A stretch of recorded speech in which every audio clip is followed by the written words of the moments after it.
All right, brother. Welcome to the 3 of 7 podcast. Thank you for having me. Hey, guys, if you're listening, I got my brother Vernon Barber on the podcast today, a.k.a. Tubbs. We're just going to talk through some stuff, man. We got a lot of history. We got a lot of memories. Tubbs has a lot of lessons of his own that he has offered to share with us. So I can't thank you enough for that, man. It's powerful to be able to sit down and have this conversation, and it's awesome that you're willing to do it. We'll talk about a few sponsors of the show real quick, just a little housekeeping. The first one that I want to talk about is Salty Britches. So Tubbs is a basic course alumni now. He went out on the basic course with us. We saw a lot of Salty Britches being used out there on the basic course. I have used Salty Britches for multiple 100-mile races. Use it all the time when I'm running. Use it out when I'm backpacking. So what it is, it's an anti-chafing cream. It is, in my opinion, the best anti-chafing cream on the market. It helps me tremendously to, prevent blisters or chafing in all those hot spots that we all have. So Salty Britches, it's on a whole nother level than like Vaseline or something like that. This stuff is specifically made to prevent chafing and to stay on for hours and hours and hours with one application. So if you run, if you hike, if you're outside, if you spend time on the beach in the salt and the sand, if you're a surfer, this stuff has so many different applications. Go check out Salty Britches. Order some at getsaltybritches.com. Go and follow Salty Britches on Instagram at getsaltybritches. They have also given us a pro code. I'll attach that pro code to the show notes of this episode. Thank you, Salty Britches, for sponsoring this 3 of 7 podcast episode. Next sponsor I want to talk about is Natural Rapport. Me and Tubbs been hanging out all week. The wife is gone. It's me and him and the dogs. We take pretty good care of the dogs, don't we, brother? We do. Yeah. It's hard not to. Yeah.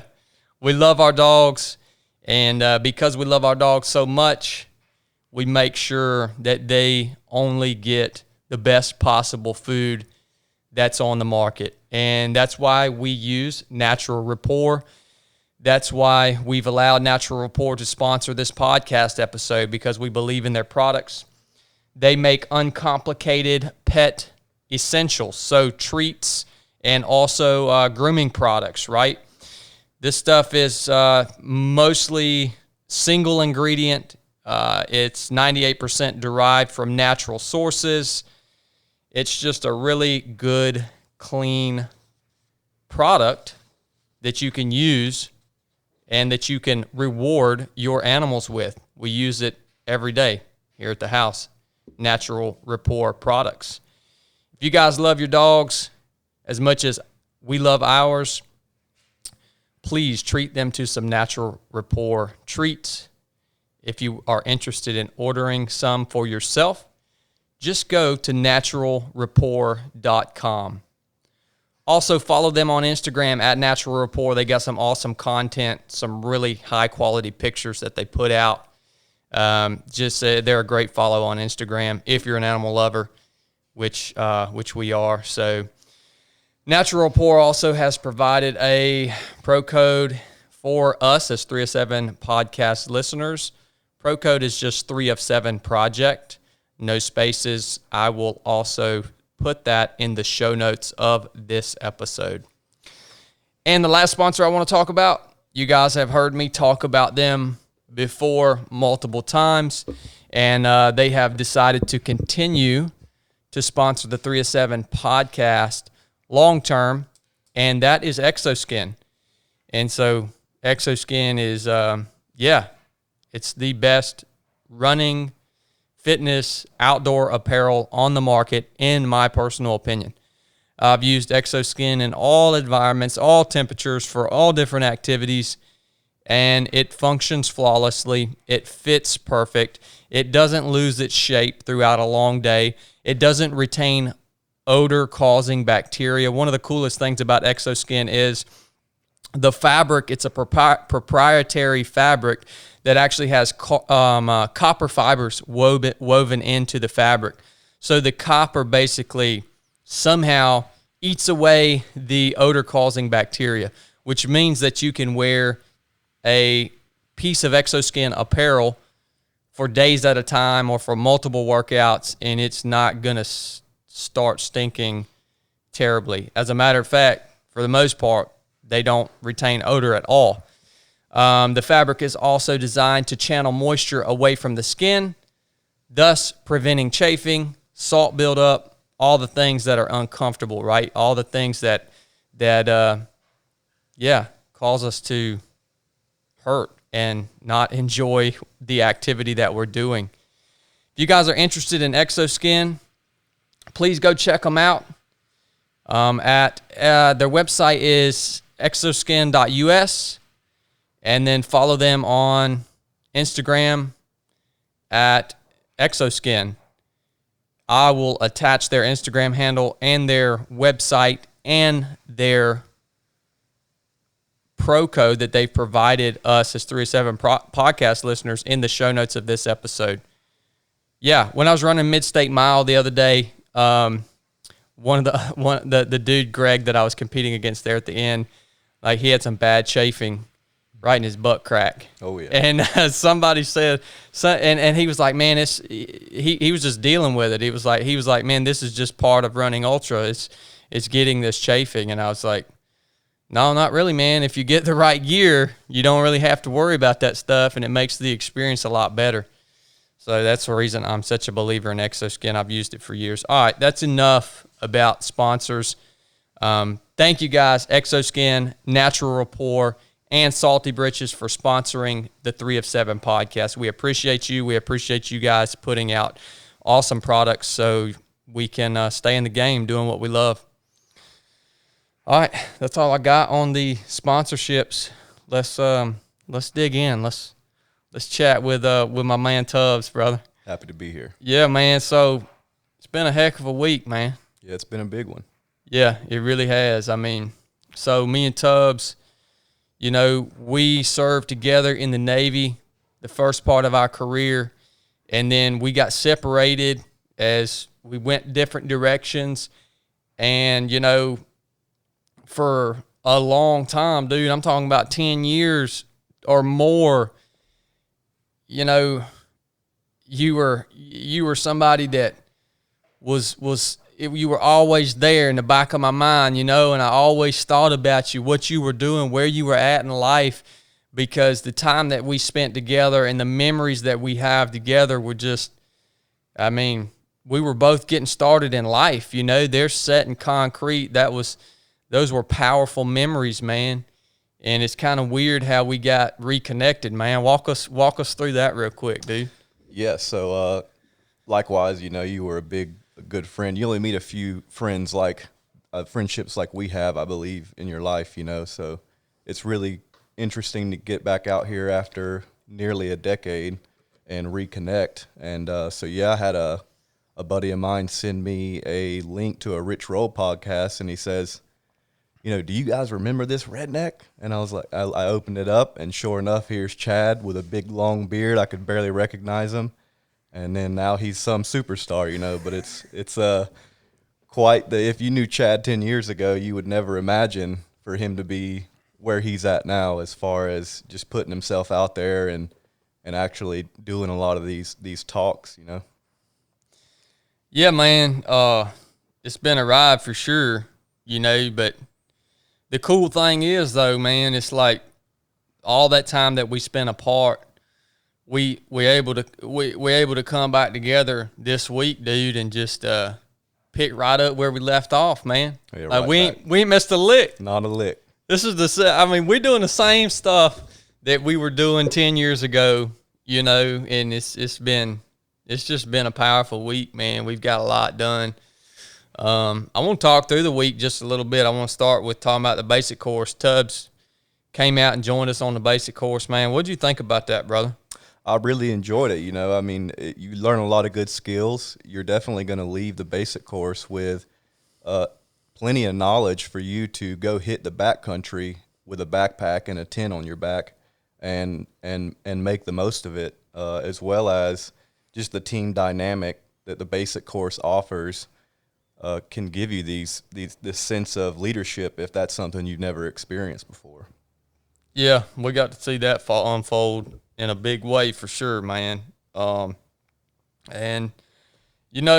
it's crazy how all this lined up, dude, because, and talking through the rest of the week, after the basic course, Tubbs came back down here to the house with me, and, man, we've been hanging out, man. We've been hammering every day, just running, swimming, biking. I mean, we've been hammering, dude. We've been going out to eat, eating good food. I mean, we've been living the life, man. It's been awesome. Dream. Living the dream, dude. I mean, so, that's essentially what we've been doing all week. But the interesting part is really what brought Tubbs out here, because you're kind of, man, I feel like you're kind of on a vision quest right now. It's like you're in this moment of whatever you want to call it, transition in your life or whatever you want to call it, but you've decided to take it upon yourself to launch out on this journey and to figure out what's next, man.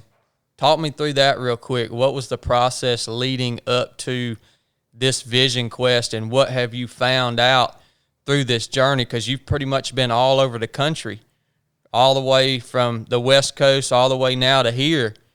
What have you found out about yourself, and, what prompted that for you, brother? Yes, so I did, a little over a decade in the Navy, as well as you did, and came to a closing last year in July. I just sort of felt tapped out with the Navy. There wasn't any real room for achieving more, and I felt rather stagnant, so that's kind of what led to me getting out of the Navy, and I just started college. That's going really well. I'm a much better student now than I was when I was 18, 19, so I don't think I would have fared very well in college straight out of high school. And now I'm on this journey of really wanting to leave the West Coast and find where I'm going to lay my head down next. I don't want to stay out there. I love California. It's been quite a fun journey out there. I've experienced a lot of the West Coast. Beautiful place. Ultimately, I think that I want to settle back down somewhere in the Southeast, coming out here to South Georgia, and North Georgia, going up to the basic course. I grew up in South Georgia, never knew how beautiful it was in that forest up there. I thought that I would have to, go up to the Pacific Northwest maybe to experience that type of greenery, mountains, and just the beauty that it has to offer.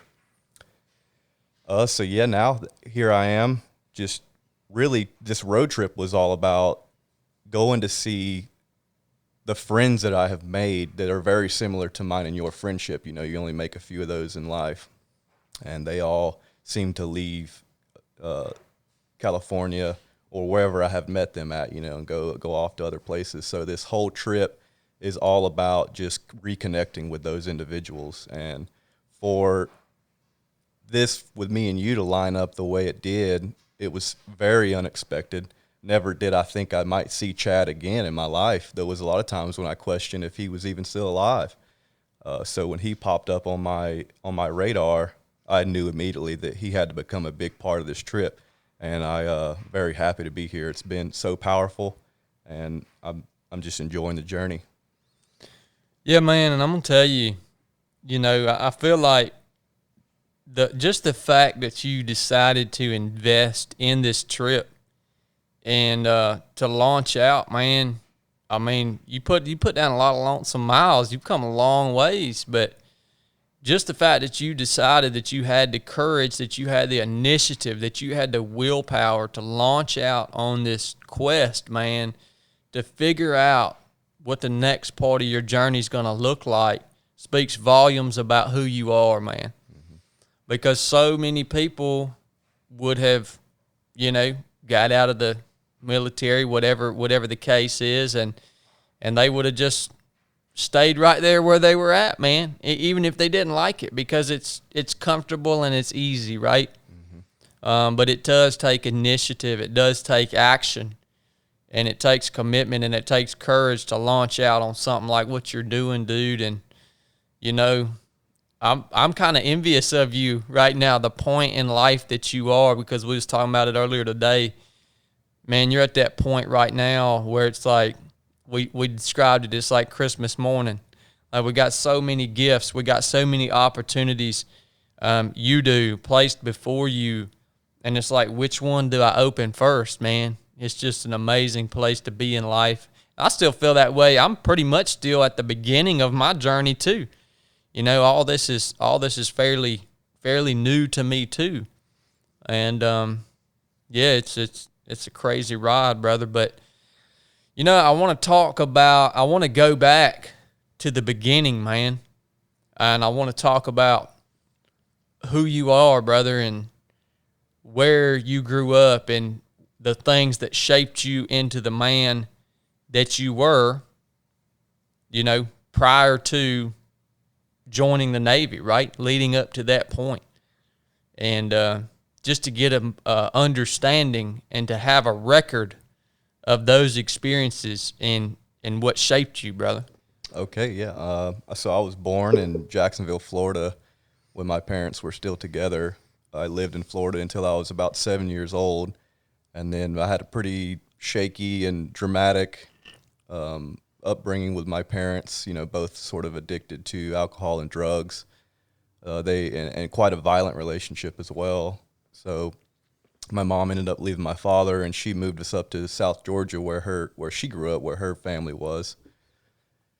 And from there, you know, I think when I was 9 years old, my grandfather came to me, and keep in mind, I was in a family with all women. You know, it was all my cousins were women. You know, I have a sister. I don't have any brothers.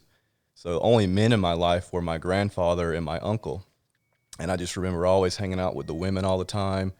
And my grandfather would always try to coax me, you know, hey, come out to the farm, you know, because we own this little small family farm with, you know, pecans and cotton and peanuts, you name it, but mainly just a little small family operation. By the time I graduated 5th grade, my grandfather asked me, he said, hey, son, do you want to come out to the farm and, you know, help me work on these sprinklers, you know? And I'm like, okay. But little did I know that was the first day of my full-time job until I left to come in the military. So I worked for him on that farm from the age of, you know, 9 or 10 until about 19 when I joined and went to boot camp. And that man, my grandfather and my uncle, really shaped me into be the man that I am today. My father was pretty absent. He wasn't really around, but luckily I had them to step in for that. It really taught me integrity, hard work, you know, and you just put in a lot of effort to something and you're going to get a lot out of it. I think my grandfather wanted me to sort of take over that farm at some point, but for me, I kind of had grander dreams, you know. I kind of wanted to get out, make my own path, and sort of get out away from my family that was somewhat toxic so that I could just, again, make my own path, figure it out on my own.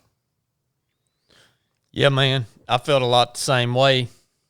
Definitely growing up in a small town, similar to you, working on a little farm like that, and it's something that drives men like us to want to get out and blaze your own path. I don't know what it is, man, but I felt that pull too. Let's see, man. Growing up on that farm, dude, you know, you talked about instilling that integrity. Where'd your grandfather, because that integrity stands out to me, because you said something on the basic course. You were talking about something and you said something, but I have integrity. And it was like a highlight for me, because I was like, you know what? That's the truth. Ever since the first time that you and I, you know, met, and we throughout the forging of our friendship in the early days, you never said anything that you didn't deliver. You always delivered upon anything that you said. You're still that way. If Tubbs said, yeah, man, I'm going to go to the movies with you today. Yeah, man, we'll go get a pizza at 3 o'clock. yeah, man, we're going to do this. Whatever it was, you can bet he would be there. And that's something that I distinctly remember about you, that I still see it playing out today, that I can depend upon everything that you say. I can depend upon you to deliver upon that. That right there, you can't put a value on that. That is something you just can't even put a value on it. I mean, to have you, like you said, you only find very few of those friends in life that have that quality. And that to me is one of the most desirable qualities in a friend, is somebody that you can 100% come hell or high water. If that man tells you something, he's going to show up and he's going to be ready. He's going to deliver on that, man. Where do you think your grandfather, because obviously that was something big, where do you think he got that integrity from, man? I mean, did he grow up on that farm? Was that something passed down to him, you think? Because he obviously did a great job instilling it in you. Yeah, no doubt. My grandfather was a very hard man. And his father, as far as I can tell, I never got to meet him, but just hearing stories from my mom and, her sister and her brother, he was the same way or worse than my grandfather was. So they would always tell me that I got the calm down version of my grandfather. But he was not a man to let you get away with anything halfway done. If you did a job and he taught you how to do the job, and if you cut any corners, he's going to let you know how he felt. He's going to make you feel terrible about it, for one. And he wouldn't let you move on until you finished that properly, So even going through school, I was really bad in school. I hated it growing up. It wasn't my thing. I just wanted to get out and get in the military as soon as possible. And so I skipped quite a bit of school doing that type of stuff. And, he would catch me all the time. And he was that type of man that you knew when he was upset, because he would say, "Hey, son, come sit down here for a minute." And it wasn't any opportunity for you to talk or explain why you think you're doing the things you're doing. It was all him just telling you why you're messing up. And he had a way with words without yelling at you to just make you feel like you were the scum of the planet. And at the time, as a kid, it hit me hard and I felt bad about it. But really, I think that all of those things, him not letting me cut any corners and him really telling me, critiquing me as a child, forged these morals and codes that we want to live by, and to get the job done, get it done right, and move on. He did a solid job, man. That's for dang sure, brother. I would have loved to have got to meet him, man. Sounds like an awesome dude, and hard to find men like that. It is nowadays. They come in few and far between. Yeah, man, I value that in you. I always have valued that in you. That to me is one of the number one qualities that I look for in a friend, in a brother, because if I call you my brother, if I call you my friend, I don't take that lightly. Like, that means something. That means that everything that I have it's yours too. You know what I mean? Like, and I have to be able to depend upon that person, and you are that person. You have been that person since day one, always. And I really value that. And, I want to talk about why the Navy, man. I've always, maybe we had that conversation a long time ago, but my brain's a little slower these days. So why the Navy? What was driving that, dude? Yeah, so the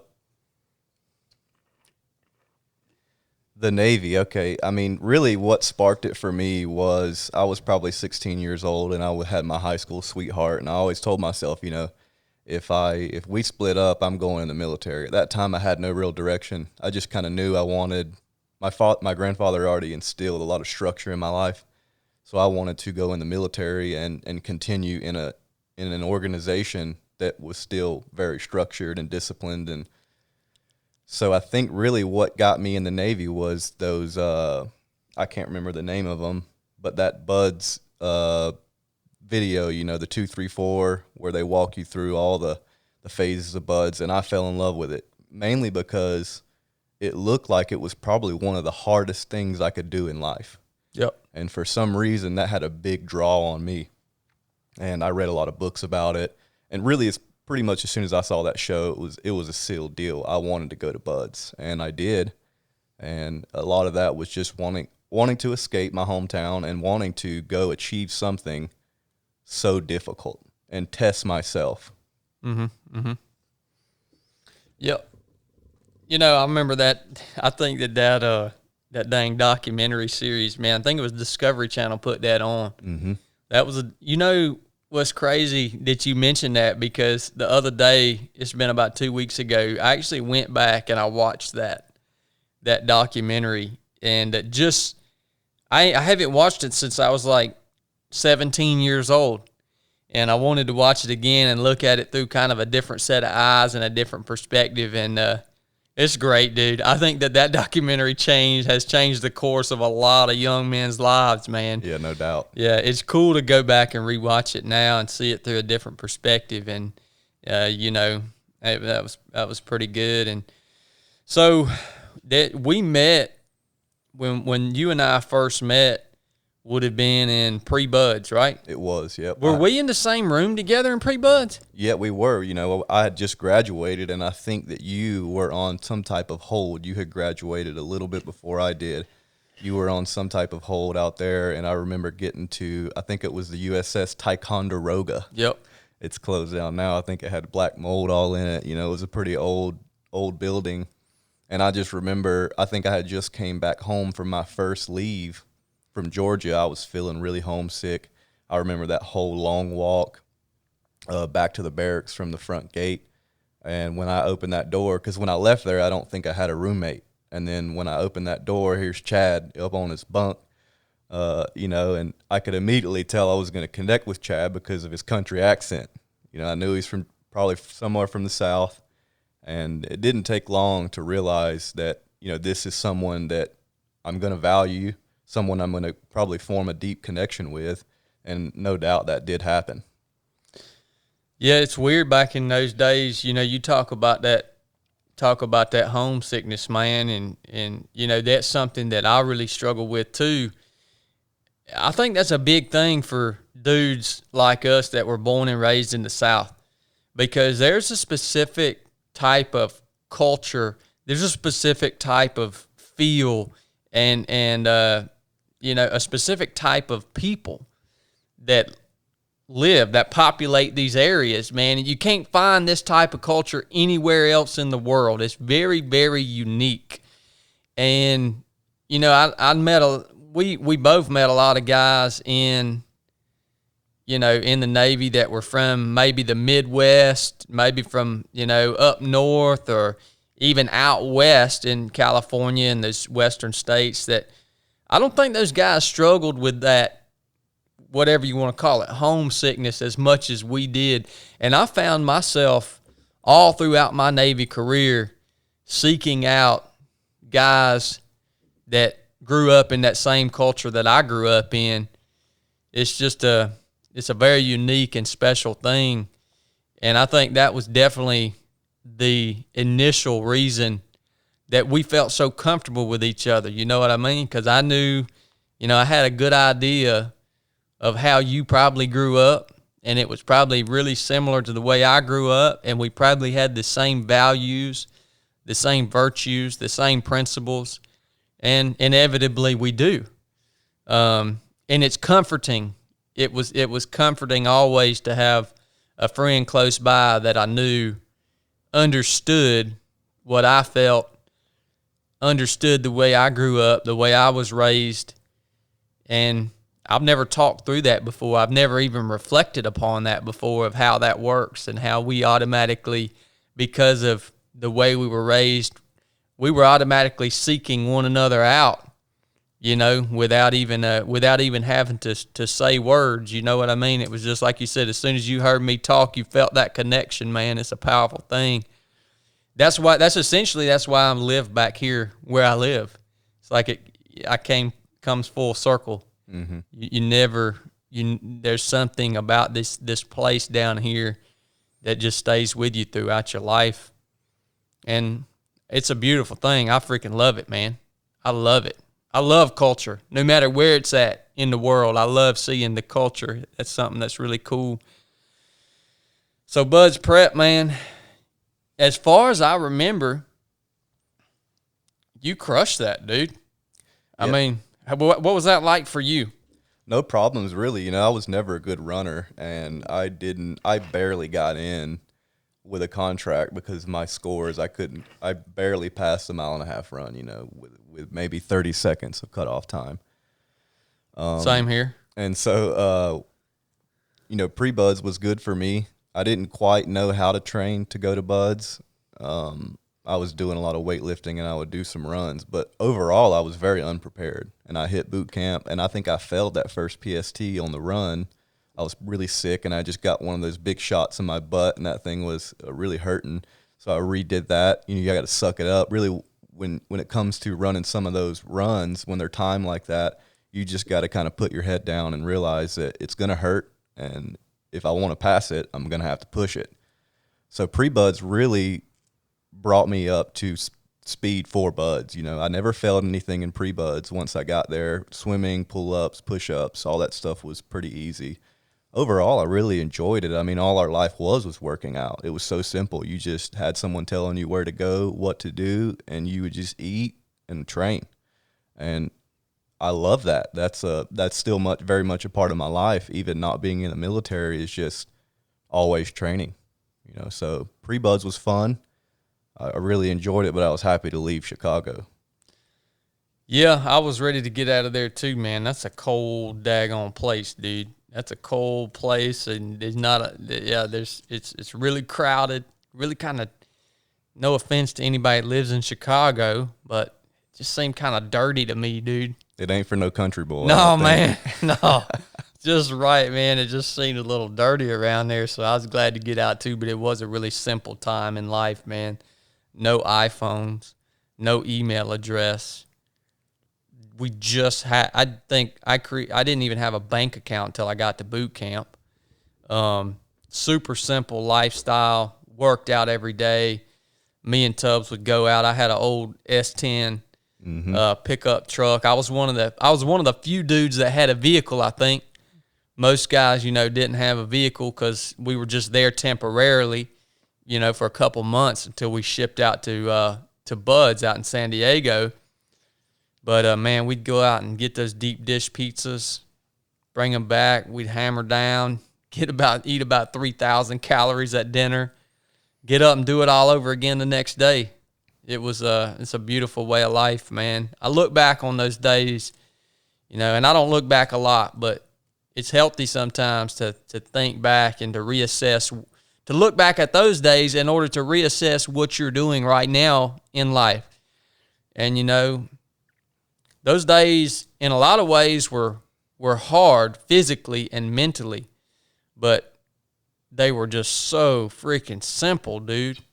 So simple. And, that was that. We breezed right on through that. Easy day. Yep, no problems, no injuries, no failures. Just learning how to train hard. Yep. Yeah, not a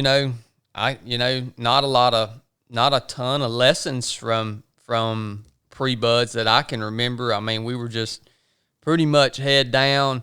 We were really focused on what was coming.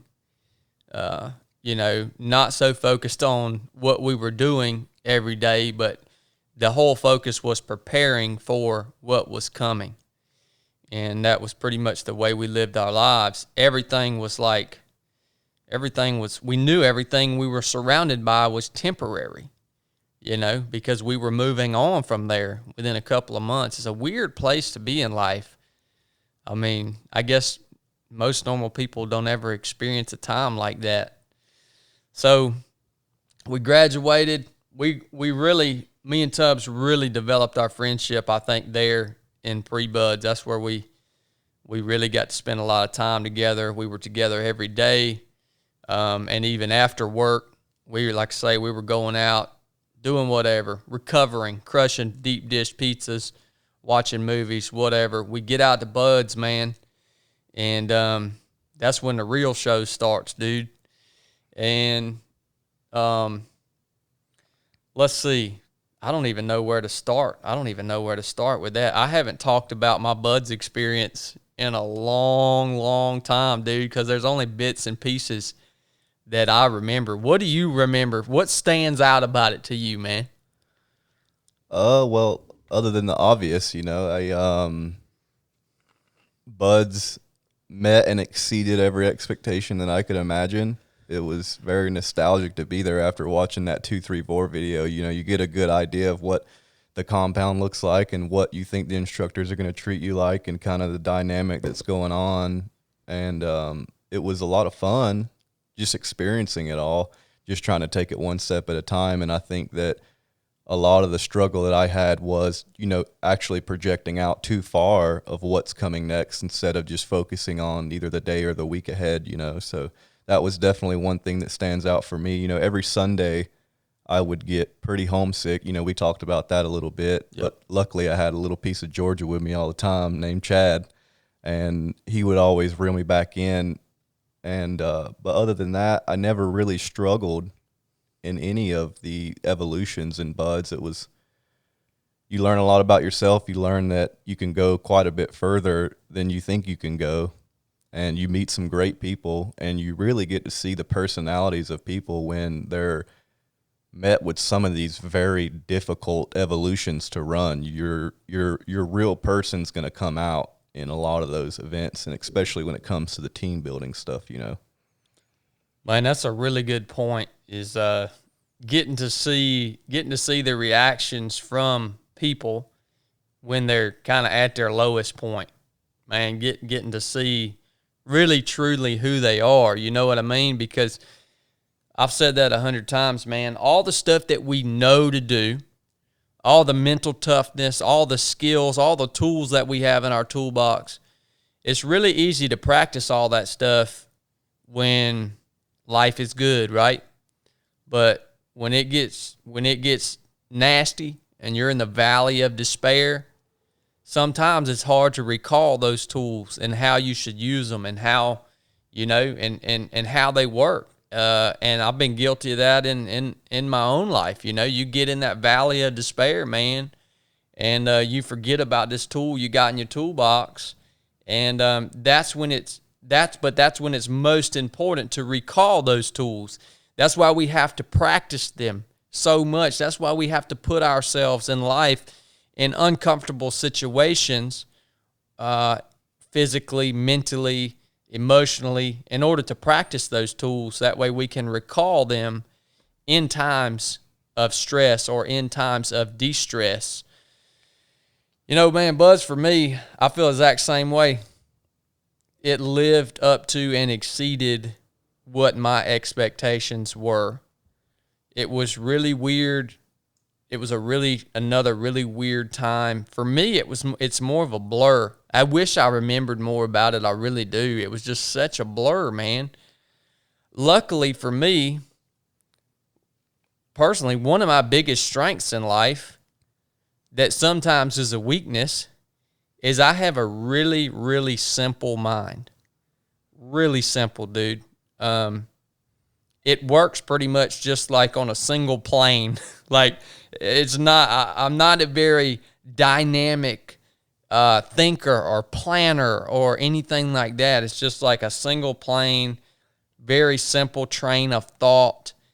And in Buds, for me, I think that gave me an advantage because, like you said, I was not thinking ever about what was next, ever. It was always just thinking about what is happening in the moment. Even now in business, I'm the same way, man. I could probably be 100 times more successful than I am right now if I had a little more complex train of thought. And now that's why I've surrounded myself with people in business that have that more complex thought structure, like Blake, like Nathan, those guys, because it helps balance me out.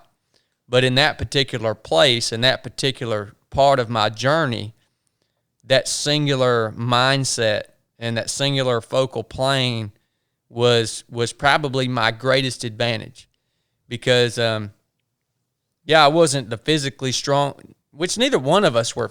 We were never in the front of the pack. Always the middle. We were always the middle of the pack, man. Always.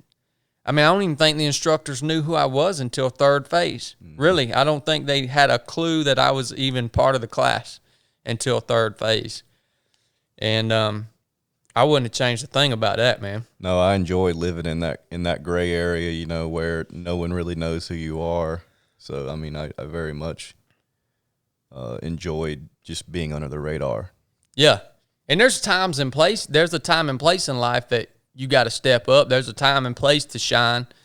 But that right there wasn't the time and place for it. That was the time and place to endure, to play the long game, to stay in the middle of the pack, to not put a spotlight on yourself. Any of you guys that are listening to this that are thinking about going to buds or whatever selection phase for the Army or whatever, just keep that in mind. A lot of the dudes that were in our class that were always out front, you know, always had to be first, I feel like that was a pride thing. But the dangerous part about that is they were so used to being out front, when they had a bad day and they could no longer maintain that pace, they could no longer be out front, it crushed them, dude. It crushed their pride. You know what I mean? They were so used to being up there. So, you know, if there's anything dangerous about being out front all the time, then that's it. That's the lesson from it, is you're going to get your pride hurt eventually, man. Got to let that ego go. You're exactly right, man. So, all right, that's kind of walks you through first phase up to Hell Week. And then I want you to tell your story however deep you want to tell it, brother. All right, yeah. I mean, I think that, you know, oftentimes we hear about all the success stories. Really, that's all you ever hear about is success stories coming out of buds. So definitely, you know, going into Hell Week, I had sort of built Hell Week up to be this thing that I wasn't sure if I was going to make it out or not.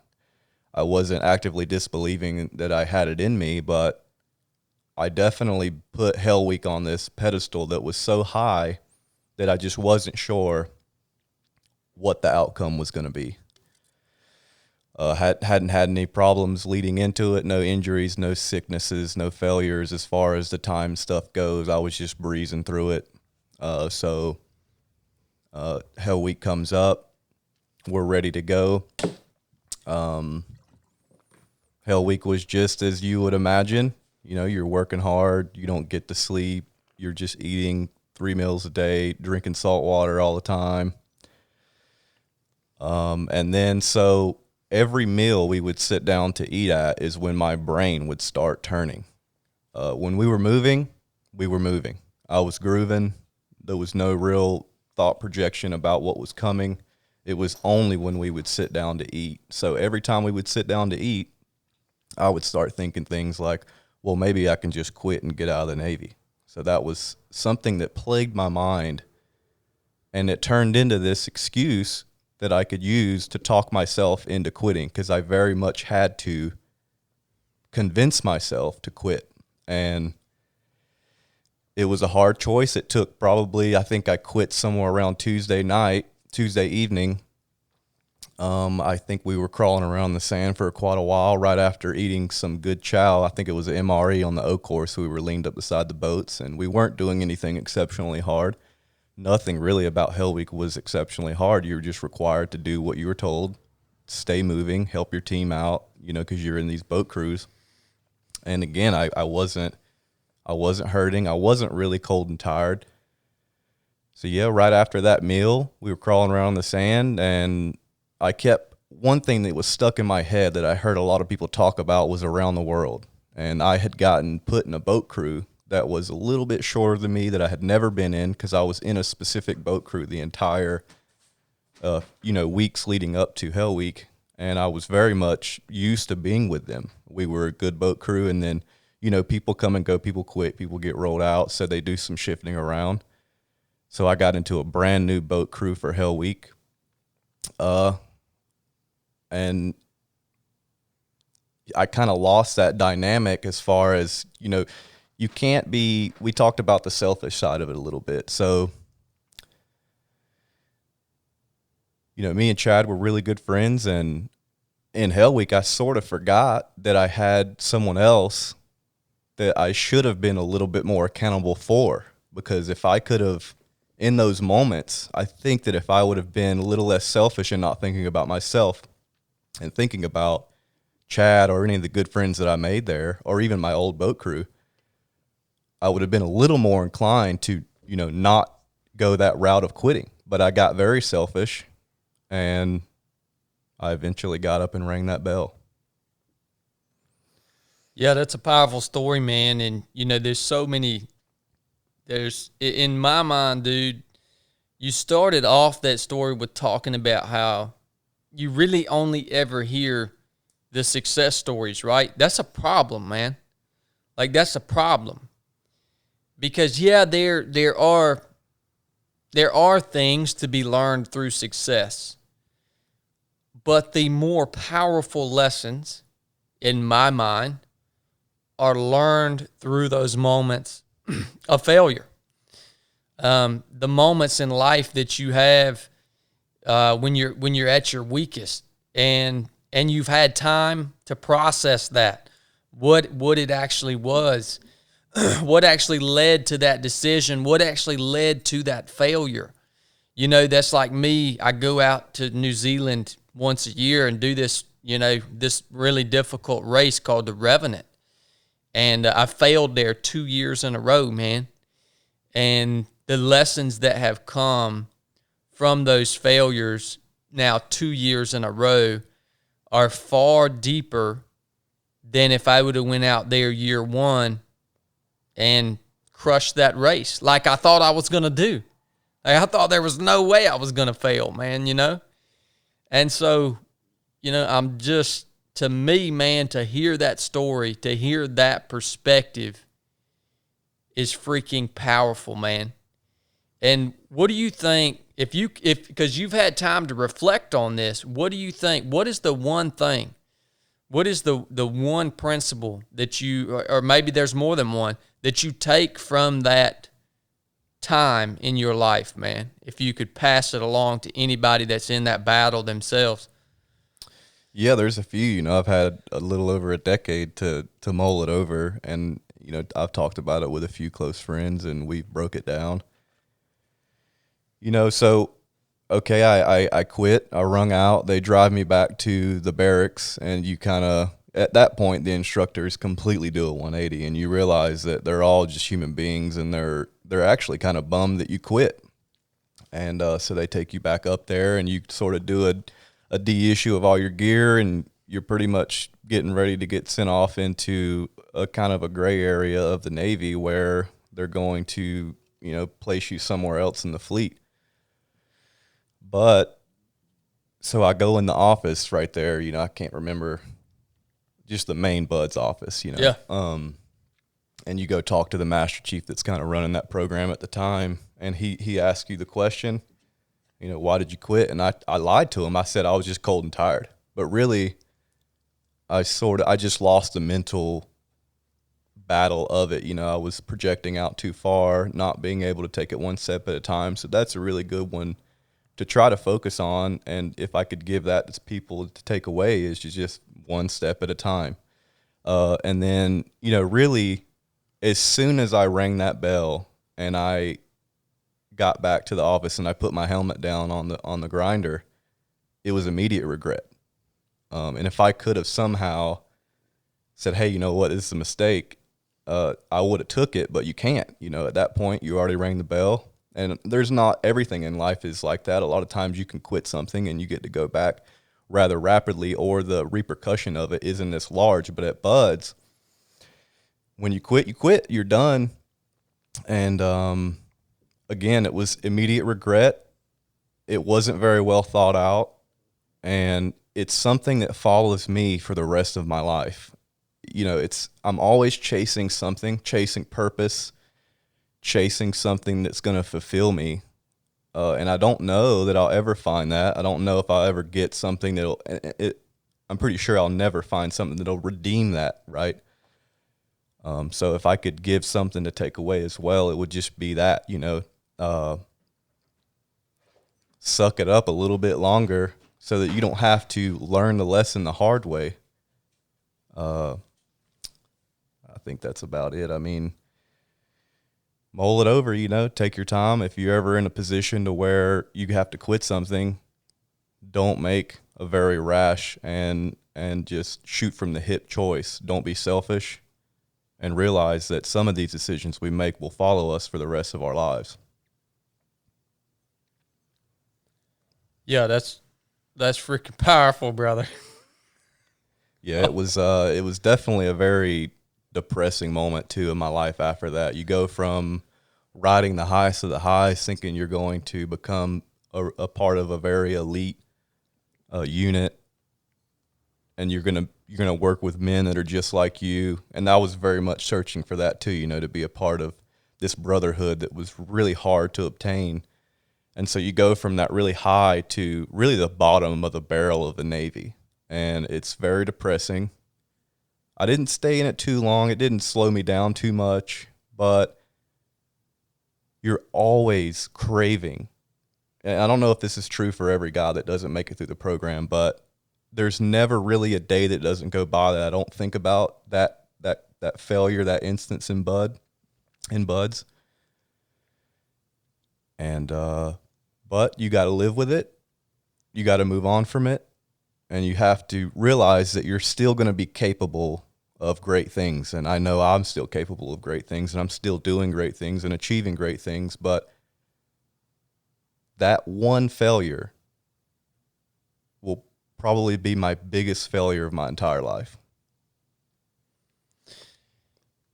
I think there's one other thing too. Like you covered a lot of really deep stuff there, man. And I think there's another thing though that you have done, that's special, man, is you've taken that, you've analyzed it, you've obviously learned how to articulate it.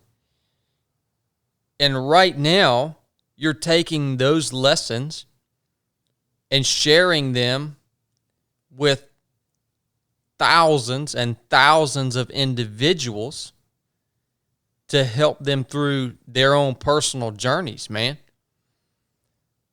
And if you fail and you decide not to do that, that's a double failure, dude. Like that's unsat, man. Mm-hmm. And so you've decided to do that. And, those lessons and those words that you just spoke are powerful. And I can guarantee you it's going to change a lot of perspectives, man, because it's real. Man, this is real life. I don't know, brother. I can't thank you enough for sharing those lessons with us, man.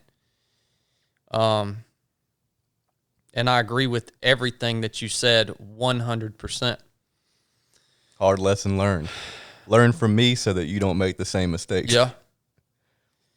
And another unique thing about you, though, man, is you experienced that. You went through that. You had that hard stop. And first of all, life, I've figured out, is a constant state of undulation.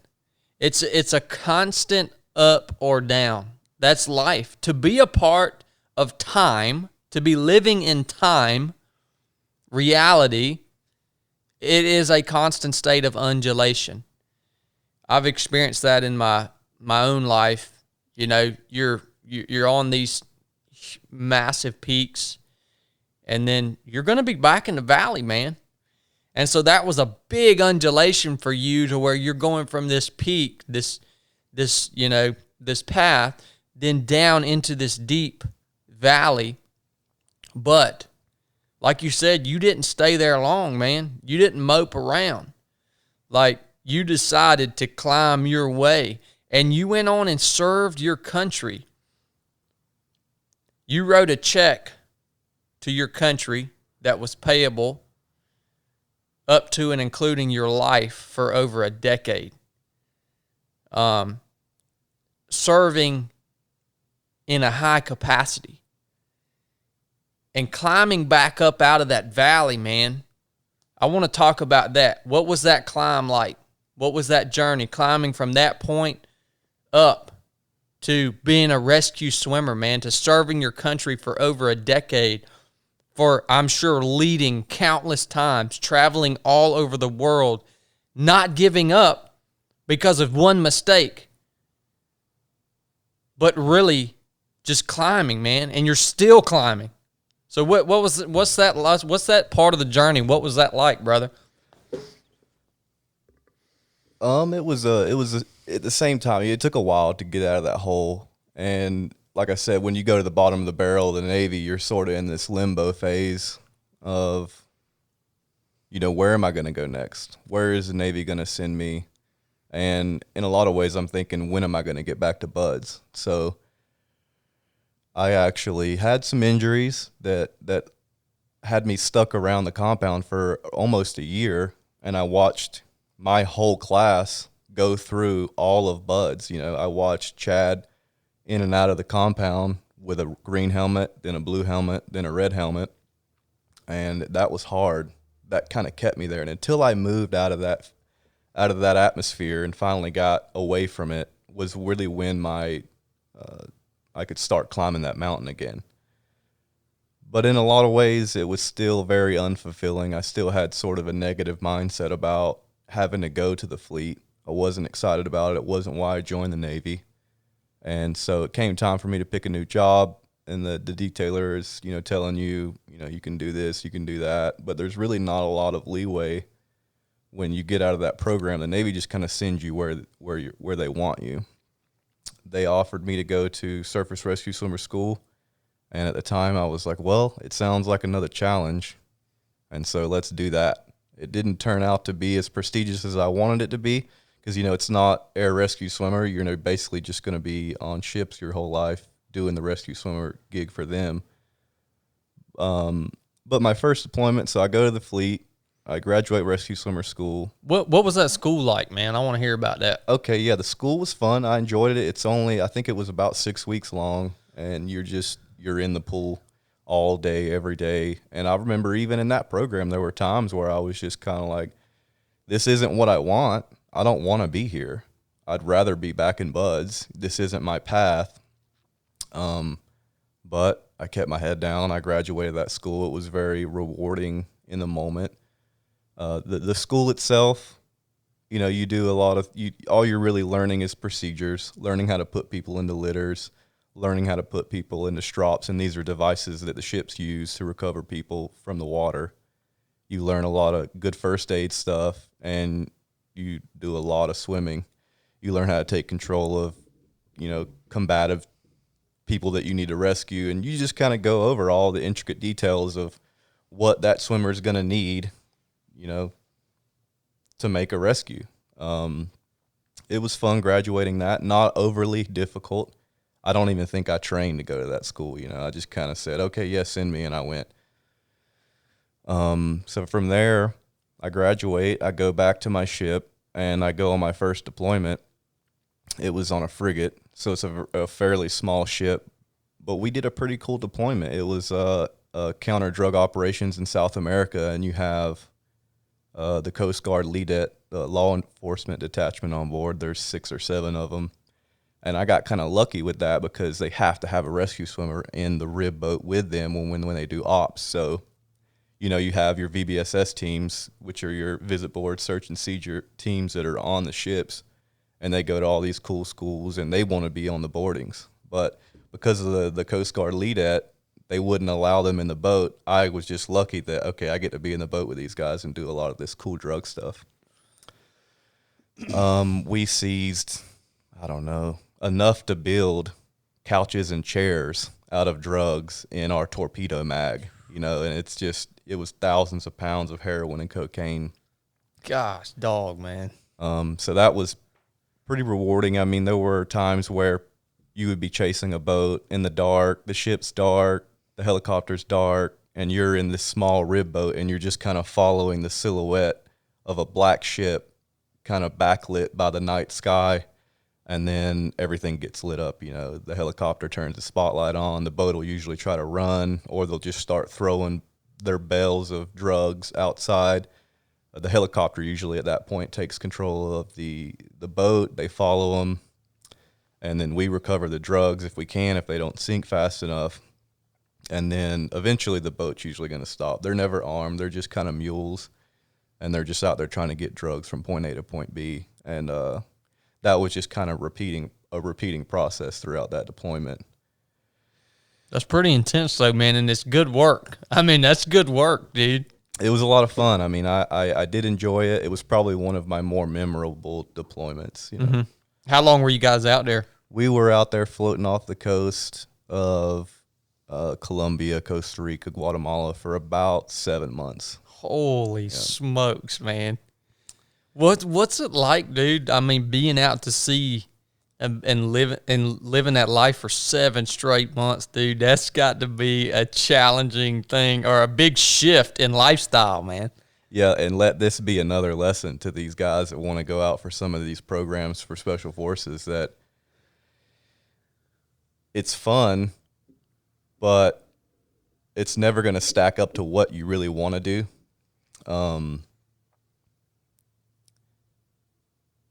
But being out there for 7 months is pretty much, if I could boil it down to one thing, it's you're floating on a blue steel prison. And it's not a lot of fun. You get into these, even there, you'll get into these stages of depression about just trying to get into rhythms. You're with a lot of people you don't know, but you get to know them pretty well. But other than that, you really are just kind of confined, and you're out there floating around. The only time you pull in, luckily out there on those deployments, there's no resupply ships. So you have to pull in every 2 weeks to resupply. So Panama City, or Panama, the country, was like home port San Diego. So we were in and out of there quite a bit, and the women are beautiful. The culture is really nice. The food is really good. But it was a fulfilling deployment. I enjoyed it, but I was, very much so, I never enjoyed being on the ships. I was always thinking, how can I get off this thing? And every time orders would pop up, it's like, okay, how can I dodge it? How can I not be on this thing? But overall, I learned a lot. You learn a lot of camaraderie with the people, and you get settled into these cycles of just getting in the groove, So it's not hard, but it's not fun either. Man, those kind of moments of depression that you're talking about, again, going back to that undulation that is human life, man. What would you do when you get in those slumps, man? Usually work out harder. That's what I was going to say. I bet that's exactly what you did, man. Yeah, on that deployment too, because I was there as a rescue swimmer, I was afforded a little bit more freedom than the average sailor, because there's only 2 of us on board, and luckily that captain was very much in love with rescue swimmers, so he kind of allowed us to do and train. He would even when we were in Port San Diego, he would let us off at 2:00 Monday, Wednesday, Thursday to just do our thing. And the majority of the ship looks at you like, well, why do you get this? Why are you getting this hookup from the captain? But you just kind of put your head down, ignore it, and live your life. But yeah, training hard was really where I found comfort, mainly because my whole mindset was always to get back to buds. And once I got done with that deployment, I started planning that, and I had my package ready to go, and ended up destroying my knee before I was going to submit it. And that, again, was probably another big low time in my life, because here I am in great shape, ready to try to go to the show again with more tools in my belt and a lot more confidence in myself. And then life happens, And again, I'm faced with being in that valley, making that recovery, and then very much still, even to this day, I'm thinking of, hey, why not go out and try again? Obviously, the Navy's kind of out of the question, but again, it just follows you everywhere you go. Yep. And talk about how you destroyed your knee, man. Yeah, the worst crazy, thing, man. I mean, I never really played team sports. Even in high school, I was very much just into wrestling and not team sports. And so, yeah, I'm going to the gym for my daily workout, and one of the guys that I worked with was like, hey, Barber, you're not going to come work out and play basketball with us? And I was like, yeah, why not? I'll go play basketball. And we're playing, and I go to block a guy's shot, and when I come down, he's a little bit underneath me to the point where my right hip sort of contacts his back, and I land just crooked enough to shift that knee. I destroyed my ACL. It was a complete rupture. I tore my meniscus, and I fractured the lower part of my femur. The ship didn't handle that very well. They definitely thought I was malingering, even though my knee was, within 20 minutes of that happening, my knee was the size of a football, and I couldn't really walk on it. I ended up having to go to the ER that night. They would just tell you, hey, go take some Motrin, drink some water, be here in the morning. So I battled with that ship for quite a while, because I didn't get an MRI on my knee until maybe 6 months after that event. By then, all the swelling and bruising had came down. I was walking on it pretty good, and I'd already started rolling into weightlifting and running again once I regained mobility. But again, I was still battling that, my command basically thinking that I was faking something. And I was having to crutch probably about 1.5 to 2 miles every day to get to work. And I would say, hey, guys, it's really hard for me to walk. Can you come pick me up? And the ship wouldn't come pick me up. Holy crap. Drink some water. Drink some water. Hurry up. Don't be late. So eventually I get that MRI, and it comes back, yeah, the knee is pretty trashed. And from there, they remove me off that ship. And I go to a kind of like a holding unit. And for me, it was a helicopter squadron out in North Island, which was a really great place to be at. I wasn't required to do much because you're there, you're broken. So then I get my knee surgery. I had a hamstring graft to repair my ACL, and they sutured my meniscus back and did a little bit of debridement off that meniscus. And, I mean, I made a pretty good recovery. I still battle with that, and we've talked about it. Me and Chad have been crushing it out here in the mountains.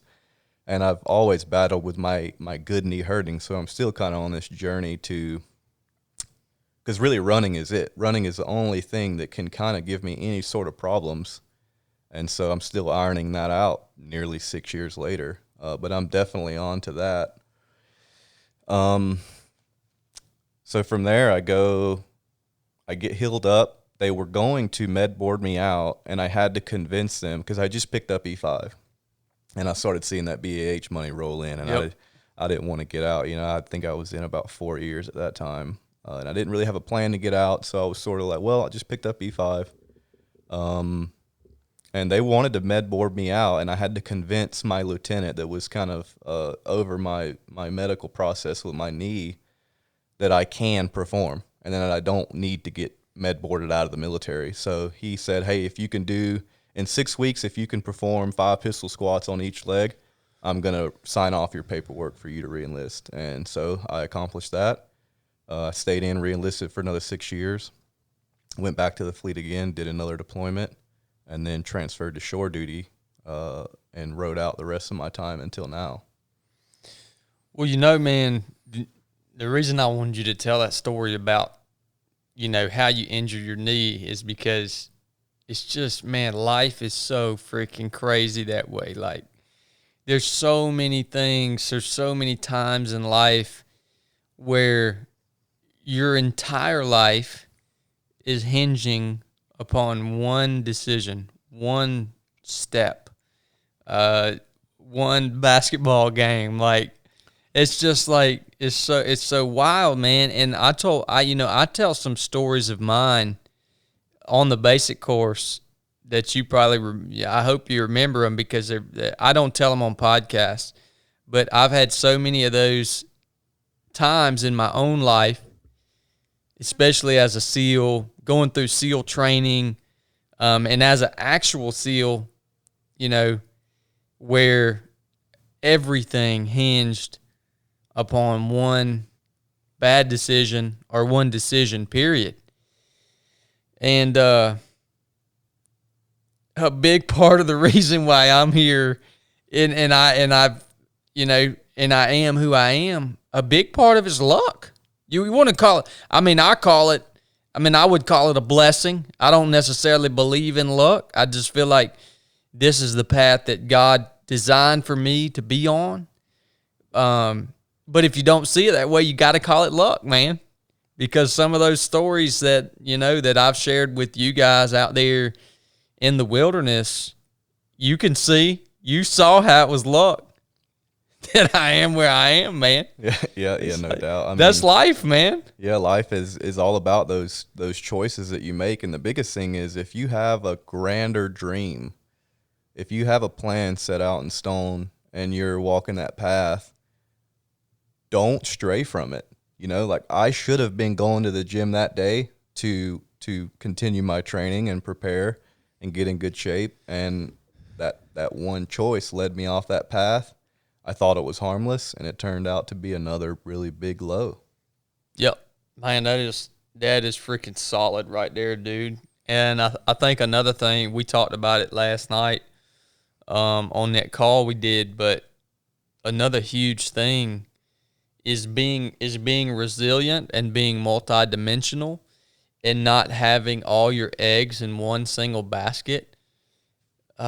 First of all, I think that we should all realize that no basket in life is like the end all be all. So no basket in life, whether it's being a SEAL, whether it's being a millionaire, whether it's being, a father, whatever it may be, no basket is the end all be all. So don't put all your eggs in that single basket, man, because there are so many times in this life, even if you don't stray off that path, what Tubbs said about not straying off the path is 100% accurate. That will lessen your chance of having to tap into another basket, right? Mm-hmm. That'll lessen your chance significantly. But even while you're on that path, if you don't stray off of it, there's so many circumstances that are going to happen. There's so many things that are going to happen where everything hinges on the outcome of one decision, of one circumstance. And man, if you got all your eggs in that one basket and you're not multidimensional, you haven't built some resilience in your life, into your identity. Really, that's huge, man. If you only identify with one single thing, that's about the worst decision that you can make in life, man. Because when you come to one of those moments where everything is hinging and hanging by that thread, and it pendulums the wrong way, then it's crushing, dude. So yeah, build those layers within your life, within your identity, and understand that no single basket is the end all be all. And most things in life aren't as fulfilling as you think they are going to be. Yeah, no doubt. We talked about that the other day out on the porch, man. We talked about, whatever you want to call it, war or battle, or, being in that position as a man, and how for me in my life,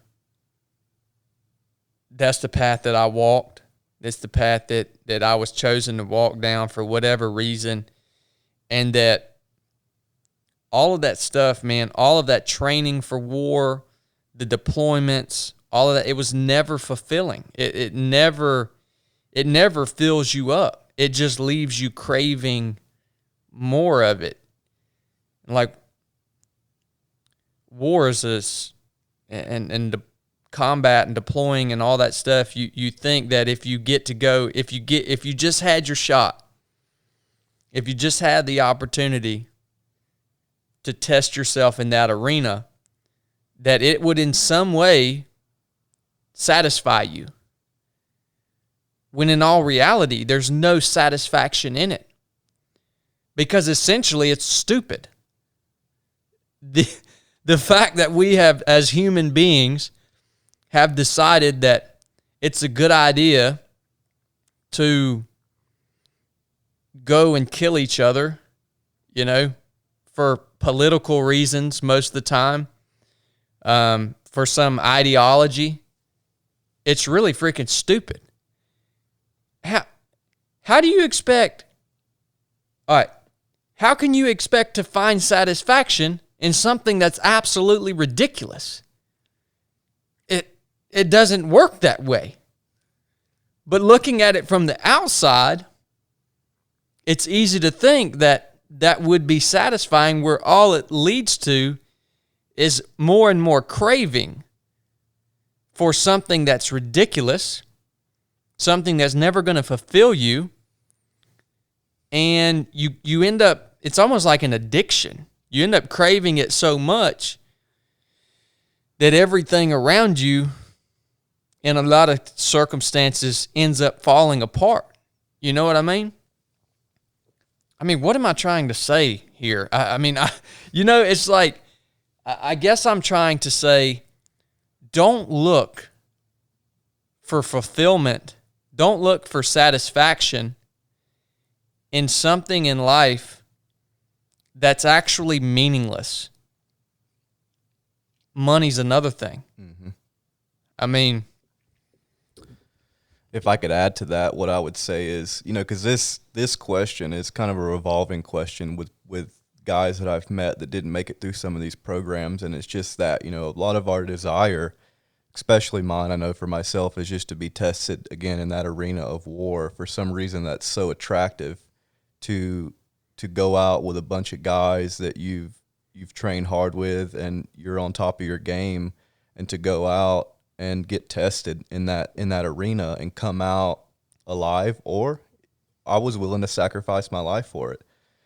But that's the question that we always ask is, even if we went back and we got to go to war, would we be satisfied? And you're sort of confirming that no, you're just going to crave more.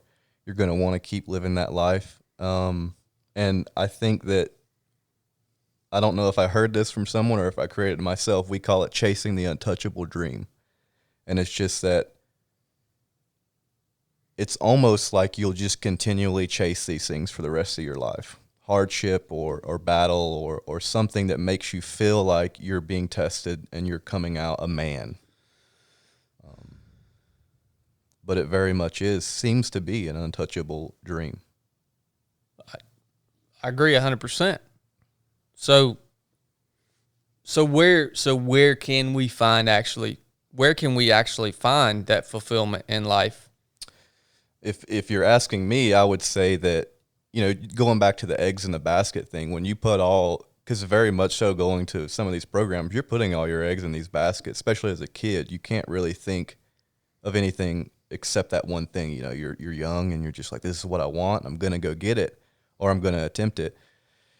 If you put all your eggs in a basket and it doesn't work out, you have to, I think, immediately find something else to chase. And for me, the most fulfillment that I usually get is the process of obtaining something. So, whether it's, I competed in weightlifting for a while and, I've done, numerous things, but the most joy that I've ever gotten out of life is when I have a goal that's, 6 months to a year away or more, and I'm just on this path getting ready for it, And so for me, it's just that process of what is in between you and the goal. Yep. And once you get the goal, once you obtain it, you realize it's not as glamorous as you had originally thought. It's all about the process, for me at least, Yep. No, I think that's sound wisdom, man. And you feel that. I feel that a lot of times. Even now, I'm a lot like you, brother, to where I got to have something on the calendar. Like, I got to have a goal. For me, it's usually a race because I enjoy the ultra running now. But the process, dude, that is same here, brother, where I find the fulfillment. And in a race, when I actually finish the race, whether I win or not. When I finish the race, I've achieved my goal. I check the box. I actually go through a pretty significant time of depression. Like, my wife even, she'll give me about a week where she doesn't ask me to do anything. I don't get any work done. I mean, I'm in bad shape, man. Just trying to find the next thing. So that's pretty powerful to think that fulfillment in life doesn't necessarily, that fulfillment isn't felt when you cross the finish line. It's felt throughout the process of getting there. So to slow down enough when you're in that journey in order to reach whatever the goal is that you've set for yourself, slow down enough to actually enjoy that process, man, and appreciate it for what it is. I think that's powerful, man. And, another thing that I would add to how do we find fulfillment in life? I think it's a lot to do with chasing goals in life that are in line with the values and the principles that you believe in. That things that aren't. So look. We talked about the foundations of what battle is or war is. It's actually ridiculous. It's not founded on the principles that I live my life by. Look at money, man. A lot of people, they're chasing satisfaction in life through a dollar amount, right? I mean, there's no satisfaction there.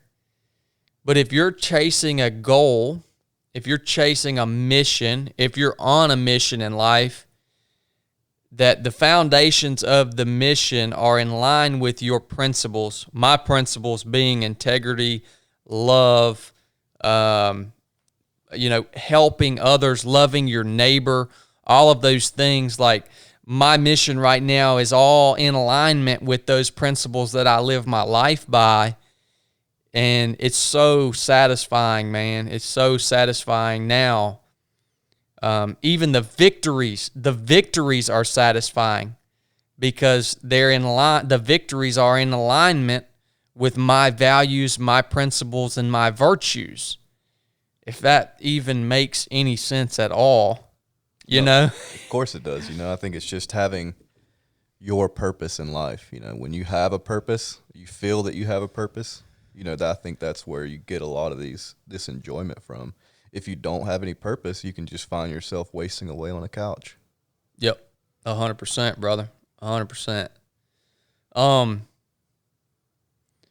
want to talk real quick about leadership, man, because you, just like me, spending such a large part of our life in the military where leadership really controlled the environment that we had to live our lives in. Like, it could be either really good or it could really suck, and it hinged upon leadership. So I want to know what leadership looks like to you, and now you moving forward in life as a leader of yourself and whatever is coming. Like, what is good, sound leadership principles? What does that look like to you? What are the standards you hold yourself to? It's a pretty hard question. I've experienced a lot of different types of leadership throughout the military. Just like you just said right now, that can either make or break your experience about where you're at, because I've worked with people that were leading me that it just seemed like their one job was to make your job as hard as possible. And then I've had leaders where if you could, you'd want to work for them the rest of your life. So, I mean, as far as leadership goes, if you're a leader and you have people underneath you, your job is to guide them. It's to lead them. It's to give them all the tools they need to become you. Your job isn't to make their life harder or to bring them down. You're really wanting them to work you out of a position at some point. And it seems, especially in the military, I haven't experienced much out of the military yet, that a lot of these people grow up being led by these bad leaders and then in turn get into a leadership position and turn right around and act the same way as their bad leader did. I'm not sure if that's if it's ignorance or if it's just people following in the footsteps and are getting that power hungry position, and then in turn they have this sense of enjoyment out of bringing other people down. Who knows what makes a bad leader? It's really hard to say. A lot of it's, I'm sure, in their personality. But me as a leader, I just want to make the people that are underneath me or wanting to learn from me as good or better than I am. Yeah, that's solid, man. It's not so you as a one thing that really stood out to me right there is you talking about it's not even really your job as a leader to tell people what to do. It's just your job as a leader to empower them to in turn be able to get the job done and make decisions on their own. I think about that a lot at the basic course, man. A lot of, when the basic course, essentially, that's one of my most favorite aspects of it, is giving people the opportunity to lead in the absence of orders. So, there I'm looked at as an instructor. I'm in a professional role. I am essentially the leader. But when you saw it over and over again during the weekend, when team members asked me, how can we do this? What are we supposed to do? Can we do this? If I'm going to be the best leader that I possibly can, for me to tell them what to do, that's not empowering them at all. For me to micromanage them and just lay the plan out in front of them, they're not learning anything from that, man. They're not having to think. So my answer almost all weekend long when a team member would say, can I do this, or what should we do, at least by Saturday, my answer was always, make a plan. Make a plan. Like, my ultimate objective as a leader is, just like you said, is to eventually turn the entire task or mission over to the team. You know what I mean? I think that's solid, man. And yeah, I mean, you see it all throughout the military, you see it out throughout the corporate environment. If you're micromanaging your people, your teammates, and you're just simply telling them what to do, that's not being a leader, man. Yeah, if you're in that leadership position, like you're talking about out there on the basic course, and let's say on Saturday when we had our event go down, if you're just there saying, hey, you do this, this, and this, and you go do that, that person never gets the opportunity to see, hey, can I even formulate a good plan? Can I even lead these people? At that point, they're still just following. They're not really becoming any better.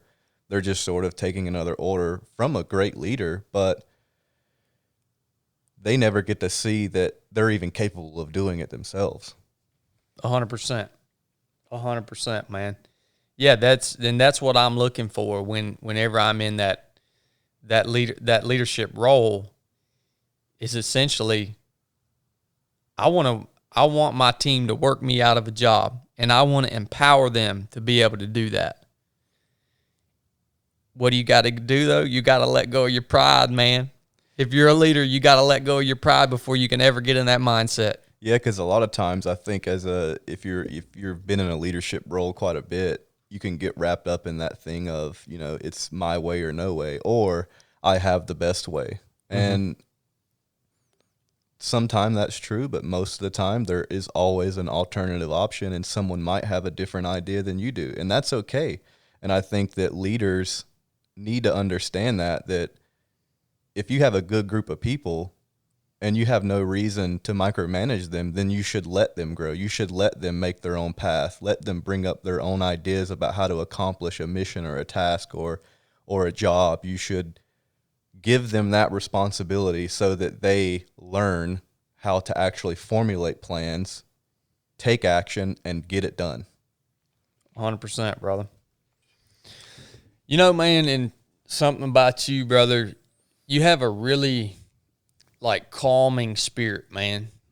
Like just being around you, it's just you never get too worked up. You never get too just I remember seeing one of the students on the basic course, man, just getting too much in a tizzy, getting too much in a hurry, and stuff just freaking flying everywhere. And, it's like you got a sense of calm about you, dude. How do you maintain that sense of calm in the midst of transition, in the midst of difficulty, in the midst of all the crap that's going on around you, just in the place that you live right now, man? Like, there's a lot of crazy stuff going on out there.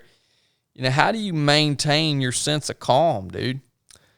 Well, I think I've always been sort of a very quiet and somewhat of an introverted person, so I've always been more inclined to figure things out on my own, and I know that there's not much value to freaking out when you're in a situation, and you just have to, in the military too, going through 10 years of various types of training, buds, of course, I try to take as much as I can from that experience, but you just learn that there's no value in you losing your train of thought so much that you can't even think straight. That's when you're going to make these bad choices. So, it's really hard to say. I almost want to say it's genetic, because I feel like I've never really been a person to get overworked up about anything. I've always been described as you're describing me, very calm, very just quiet, reserved, and I'm just not known to ever lash out in anger or just any type of outburst. So I can't really contribute that to any one thing, but definitely going through the military, growing up with my grandfather, it's just always been reinforced that, hey, stay calm, make good decisions, and then carry out the plan. That sums it up, man.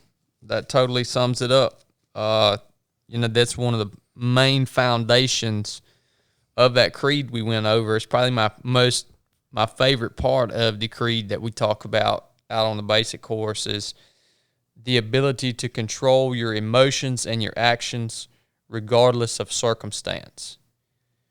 That to me is a fundamental principle, because usually when crap's going haywire, you still have a job to do. Crap's not going haywire at the finish line when you're about to achieve victory. It's going crazy in the midst of the battle, right? And that ability to control your emotions and your actions, your words, your thoughts, that's something I feel like that you've got that pegged, man. Yeah, no, I think some people, leaders, young leaders, old leaders, maybe it's a leadership style. It definitely was big in the fleet that if you could yell a lot and you could freak out and make a big show, that you're the boss man, you're a good leader. And I think that's entirely the opposite way that I would think about it. There's something to be said, like you say, about someone that when it hits the fan, they're cool, they're calm. And that right there, that calmness that you see in your leadership or even just your teammates, usually is pretty infectious. and it can contribute to you and your team or just yourself accomplishing whatever it is that you're set out to accomplish. You can make a lot of bad decisions if you get too emotional. 100%, dude. And by no means are we saying that you can't show emotion. I think there's times in life that it's appropriate to show emotion, and I think that it's unhealthy to constantly choke back emotion or to suppress emotion, but you have to be able to put the emotion away until it's the right time to let that stuff come out. You know what I mean? And when you're in the midst of a struggle, that's not the right time to let those emotions come out. Man, you mentioned something right there where you talked about in the military a lot of times. You talked about the guy that could make the most noise or yell or cuss, or a lot of times that stuff is rewarded, and that those type of actions, when a leader displays those type of actions, the subordinates might look at that as some sort of strength or good leadership style, when all it really is, it's lack of self-control, it's cowardice, it's essentially being a bully. It's panic. Like, and in a lot of circles, even in the corporate world, probably that stuff is rewarded or it's looked up to, the guy that can make the most noise, when in actuality, that's a complete failure. And I think that is something that we should all be conscious of. It's not to look up to, not to idolize, and not to reward or idolize that person that's able to make the most noise. That's not the person I want in the front of my stack, dude. Not at all. No. Yeah, man. So you're on this vision quest now.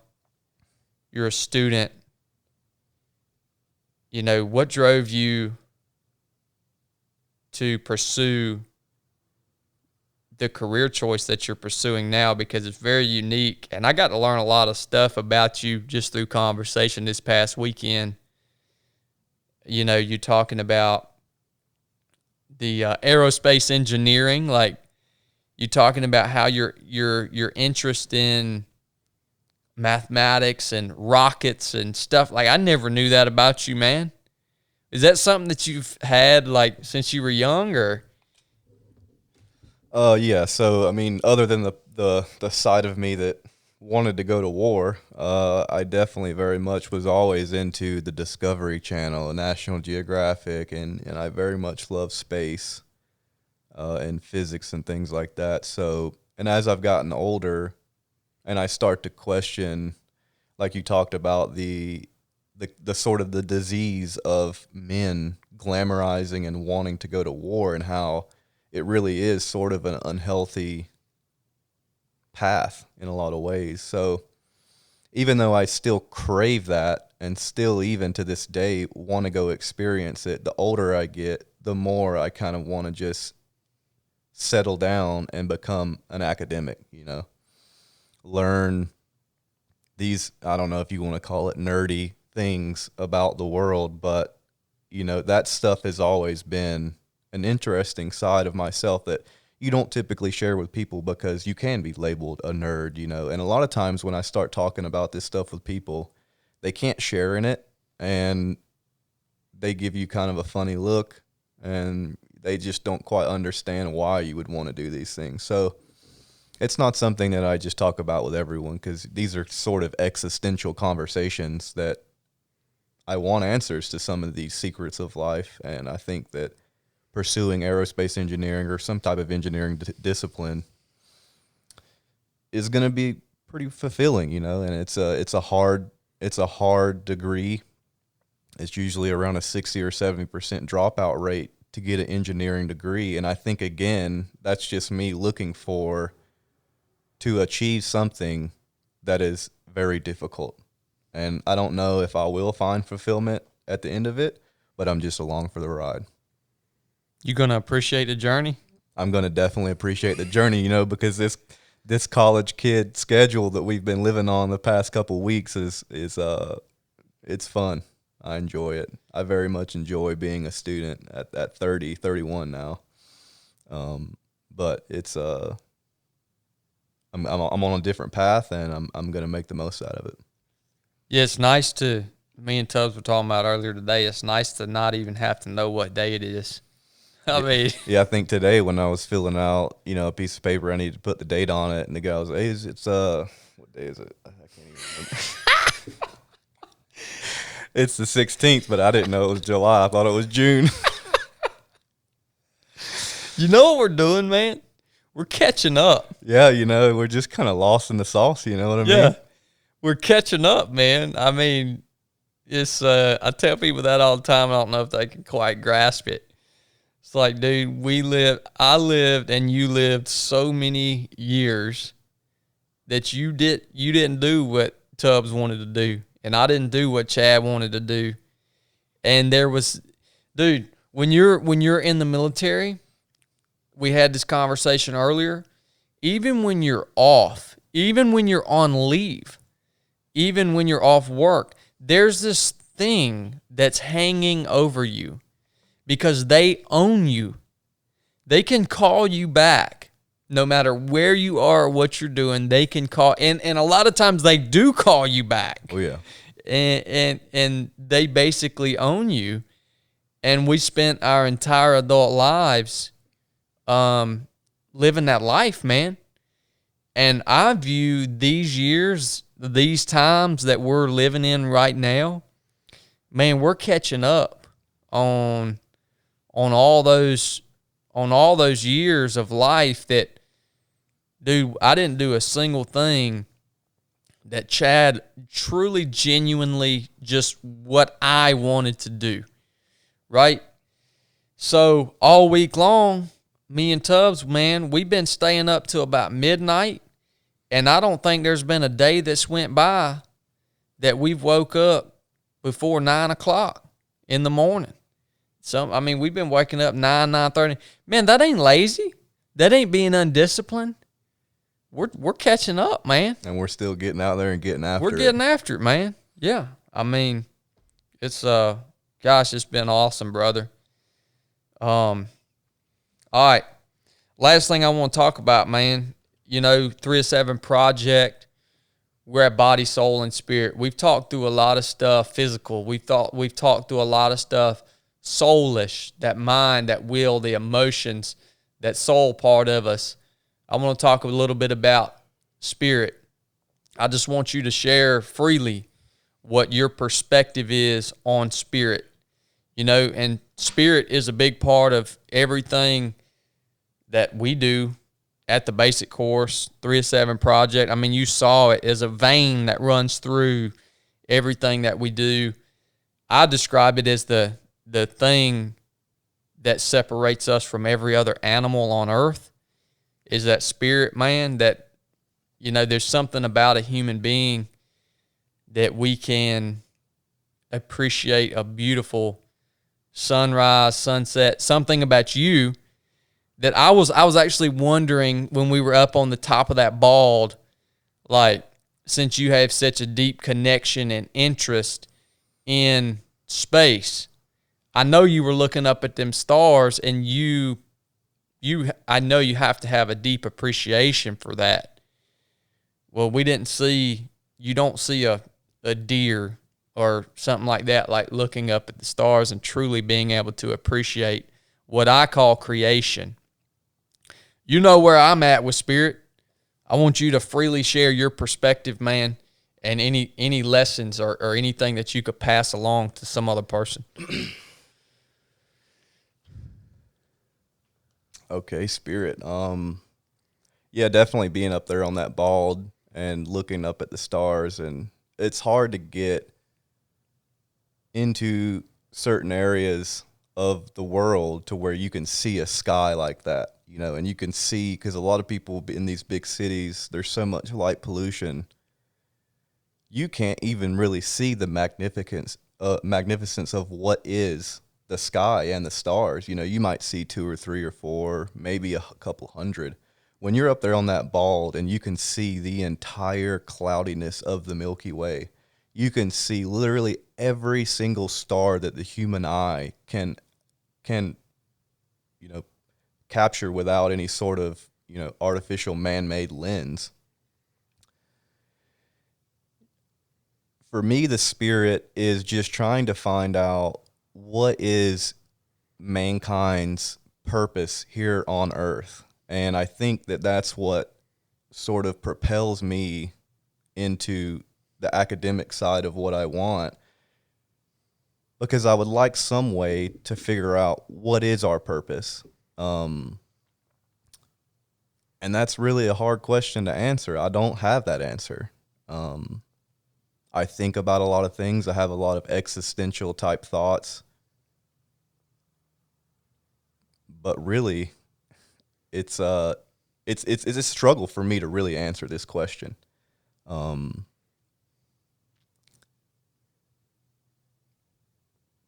Maybe I lack spirit. I don't know.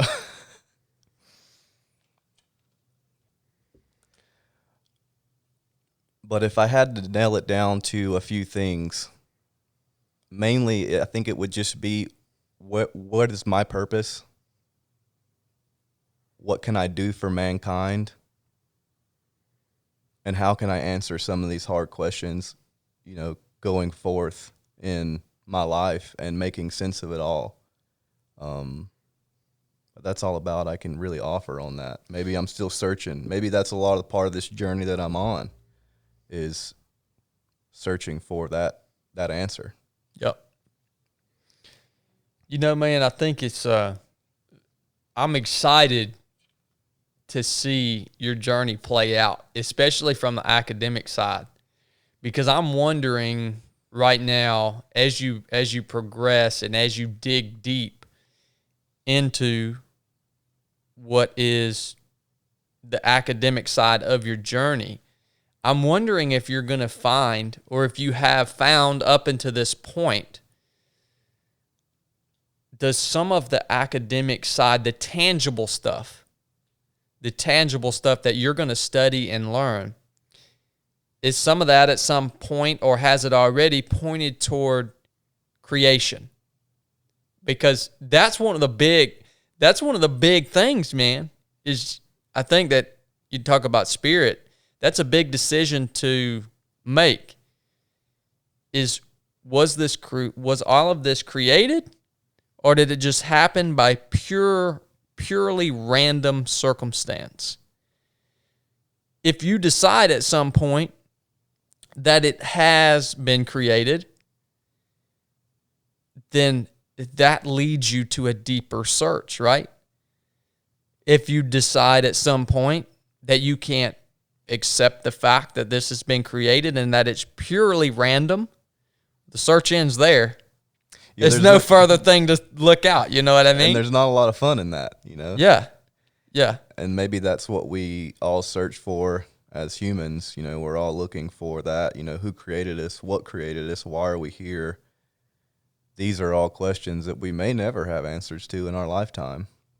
But it's fun to chase it. And again, it all just goes back to that, chasing dreams, chasing purpose, and chasing your spirit. You know, I mean, it's really hard to get out in some of these places, like you say, being up there on the bald and looking at the stars, or just being able to be out in nature and look at what the beauty of it is and question, how is this just chance? Or why would it just be chance? But yeah, maybe that, I mean, a lot of the reason that I'm going in this direction with school is to search for answers that we may never find. And that's okay. You know, a part of the process is what's going to be the most enjoyable part of it. Yep. Yep. Yeah, I'm so glad that I'm selfishly happy that you're going down this path, because you and I will be connected now for the next 67, I don't even know how many years we should have left. We should have we should have a good 30, 40 years left. I hope so. You know, if we live a full life, if we're blessed enough to live a full life. So we'll be connected now for the next 30, 40 years. And I'm interested, and I'm happy that you're putting the work in on my behalf. I'll give you all of what I get. So you can share what the tangible academic portion points to. I believe I have a solid foundation of what I believe in. But I want to hear the lessons and the things that you learned throughout your journey, because I think it's cool. And it's not my path to go down that, but I'm going to get now I'm going to get to reap the rewards of your hard work. Oh, yeah. I mean, I think my brain definitely works on that kind of black and white level. I like to see things on paper. I usually do not like just knowing something works. I want to know how it works, why it works, what is it that drives it to work. You know, and mathematics and physics is definitely one of those things that's going to give you those answers. Yeah, yeah. Well, you know, man, and I think they'll give you. I think it's going to be awesome. I think it's going to give you a lot of answers. But I think inevitably, at the very end of all of the things that you're going to search out, and all of the things that you're going to learn, all of the tangible things, I think inevitably at the very end, there has to be some aspect of faith involved in really completing that spiritual part of yourself. I don't know. It's just like the way that I believe, I can't prove it. The way that I believe, no scientist, no equation, no tangible thing that we understand as human beings can prove it. They can point to it, but they can never prove it. That's weird. Faith is it's a weird thing, because it's essentially, I guess, the hope for or the belief in something that I accept cannot be explained completely. Like a lot of the things that you're going to learn, I think, are going to point in a certain direction. But can it actually solve the problem? And the answer is, in my opinion, no. Because whatever did create us is so much more complex than what our brain can even comprehend. You know what I mean? No, yeah, I fully understand that. And I think we talked about this just a little bit too on the porch. You know, porch talks are quite enjoyable, but, you know, there could be this disconnect between the science community and the faith community, where a lot of times they can be pitted against each other, all really trying to answer very specific, difficult questions about where we came from. But there could just be a gray area in the middle that's both going to lead them into the same direction. Hopefully we're lucky enough to live long enough to get some of these answers we want. But I think that's all part of being human, searching for meaning, wanting that meaning, and just journeying through life. When you get these answers, or if you do or don't get these answers, you'll still be searching for them, and that's okay. But it's definitely, maybe we shouldn't be pitted against each other. You know, I say we, I just mean the science community and the faith. But I really kind of believe it could all be tied into a common goal. Yeah, I agree with you 100%. And that's why I made the statement earlier. Essentially, that's why I'm excited about getting to reap the benefits of the work that you're about to put in, is because I know that you're coming at it from that perspective. and I think that you're gonna be able to share the things that you find throughout your journey from a pure perspective, because you're truly coming at it. You're not coming at it from an angle that you're, like you said, pitted against one answer or the other. It really is going to be a pure search. And I feel like your pride, one of the coolest things about your journey is your pride's not going to stand in the way of you finding what you need to find. You know what I mean? Yeah, I mean, approaching all of this stuff with an open mind is something that I've always valued, and I'm going to carry that with me forever. I never want to be so ego-driven or confident that I have the answers that I'm closed off from someone trying to give me an actual answer. You know, if someone brings me information, I want to have them potentially change my mind, you know? Yep. Well, brother, we went pretty deep down the rabbit hole on this one, man. Oh, yeah. I think it's going to be good, man. I mean, this is a very unique episode for the 3 of 7 podcast. I don't think that we've ever done an episode that's quite this deep, quite this intimate, and,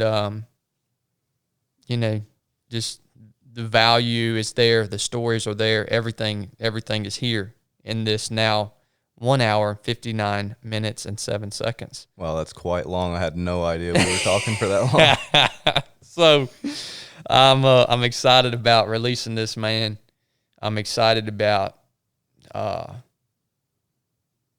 just having you here with me, and thankful beyond words that you are here, that you had the courage and the willingness to share with,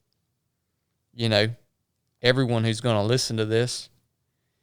And I can't thank you enough. You already know that. I mean, I hope you already know that. Of course, I mean, like we talked about it too, just that never in a million years that I imagined that I would be sitting here at your home or out on your porch with you. So just to be here is such a blessing, a pleasure.